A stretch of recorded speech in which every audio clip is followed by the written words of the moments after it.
2023 brought an end to one of the most competitive rivalries the Islamic world has ever witnessed.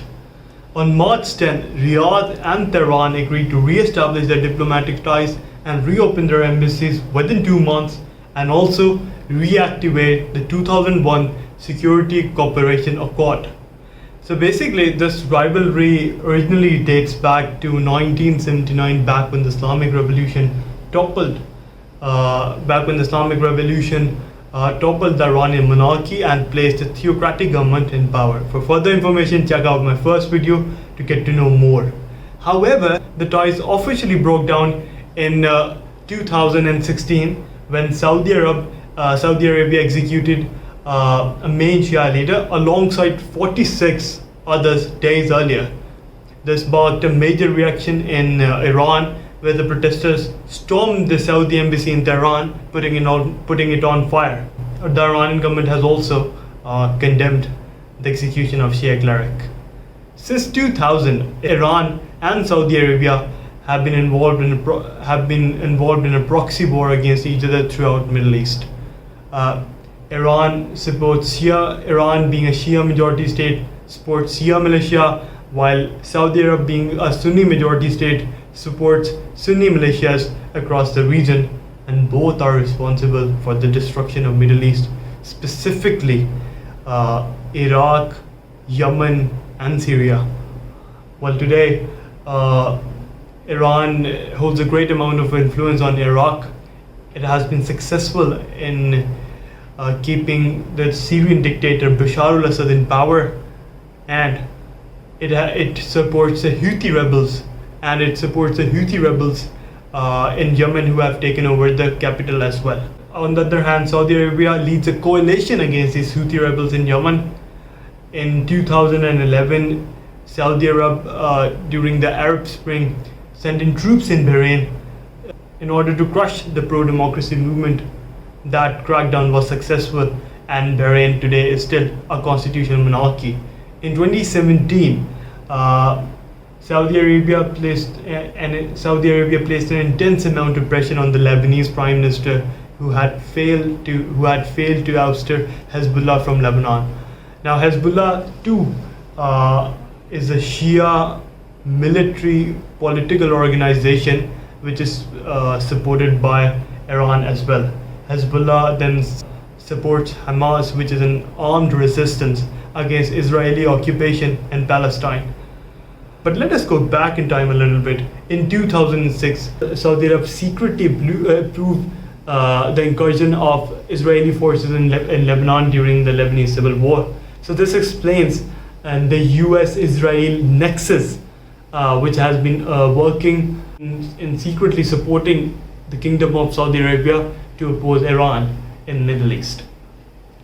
So now, despite all of that, why have they finally decided to come to good terms with each other? Well, there are several reasons for that. This proxy war against Iran has proven very costly for Riyadh.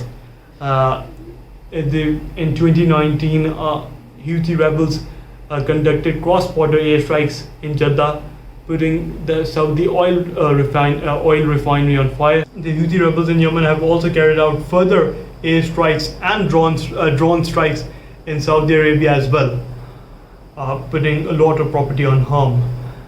Furthermore, Saudi Arabia has taken this direction of modernizing itself and opening up its society.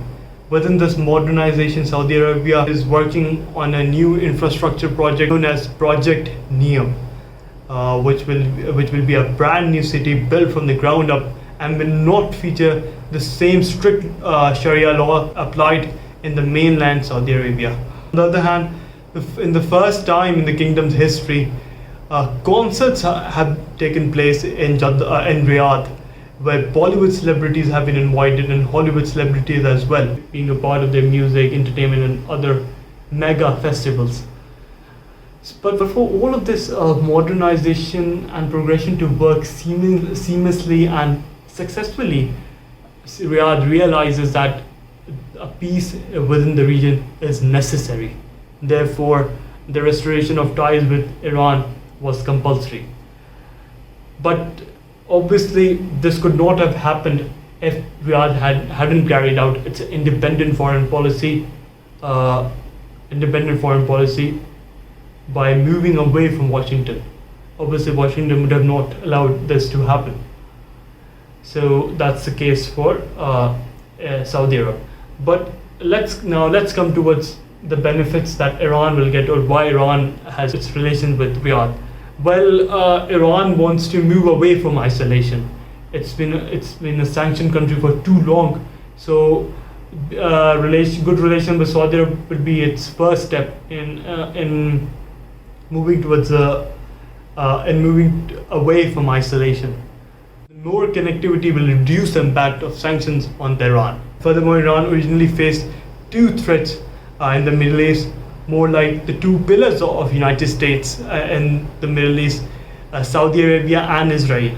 And now the threat from Saudi Arabia has pretty much been neutralized, and therefore it's a big foreign policy failure of Israel that these two have come along. Now that all of that has been established, let's come towards the main player who has helped forge this alliance, the People's Republic of China. PRC diplomacy has been very successful in bringing these two on the table in Beijing. This explains the rising Beijing influence in the Middle East and Asia, and also the decline in the influence of Washington. So this piece also explains the way Beijing carries out its foreign policy in order to increase its influence around the globe, and how Washington carries out its foreign policy in order to increase its influence around the globe. The Americans prefer more to interfere in states' personal and political matters, thereby removing or toppling governments/regimes, and even democratic governments as well. On the other hand, the Chinese prefer more to offer loans, deals, and infrastructure-led projects like the popular Belt and Road Initiative. Iran and Saudi Arabia have now been invited to join the BRICS, which is an alternative to the G7 and an opposition to the rich North led by the West.